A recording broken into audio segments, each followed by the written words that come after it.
De nombreux artistes, des journalistes, des bénévoles et j'en passe seront sur le pied de guerre dans quelques semaines pour le prochain Téléthon. Malgré les paillettes et les ballons colorés, le directeur commercial de l'Arbre à Doc, Muffin, ne se sent pourtant pas le cœur joyeux. Lors du dernier Téléthon, la protection animale s'invitait au cœur d'un de ses villages, à Paris. Nous voulons informer le public, c'est d'abord que nous ne sommes pas contre la recherche biomédicale, mais nous pensons que utiliser le chien pour étudier des maladies humaines, c'est une aberration. Si on prend la myopathie comme exemple, toutes les premières études ont été faites sur des malades. Et à partir de 1986, des chercheurs ont eu l'idée d'utiliser le chien en tant que modèle pour l'homme. Et énormément de fonds ont été détournés justement pour étudier le chien en tant que modèle pour l'homme, ce qui n'est pas du tout performant. On n'est pas du tout contre la science. Ce qu'on dénonce vraiment, c'est qu'aujourd'hui, l'animal n'est pas un modèle biologique fiable. Les scientifiques le reconnaissent de plus en plus. Et si on ne met pas suffisamment d'argent pour le développement des méthodes substitutives, on va continuer à faire ces erreurs et encore avoir des scandales à la sortie des médicaments sur le marché, comme dernièrement la Débakine ou le Miliator ou la pilule de 5e génération. Et la liste est longue, il y en a pléthore, il y en a trop.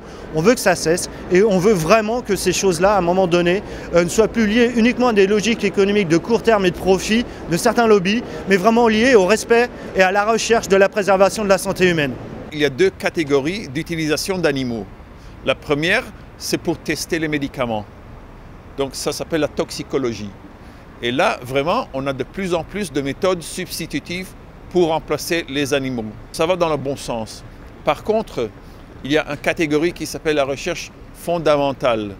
La recherche fondamentale, c'est la curiosité scientifique. Et là, les chercheurs ont un chèque blanc. Ils peuvent faire quasiment ce qu'ils veulent et ils n'ont pas vraiment besoin de le justifier puisque c'est la curiosité scientifique. On n'a pas besoin d'aboutir à un résultat. Eh bien, la plupart des animaux qui meurent dans les laboratoires aujourd'hui sont dans le cadre de la recherche fondamentale.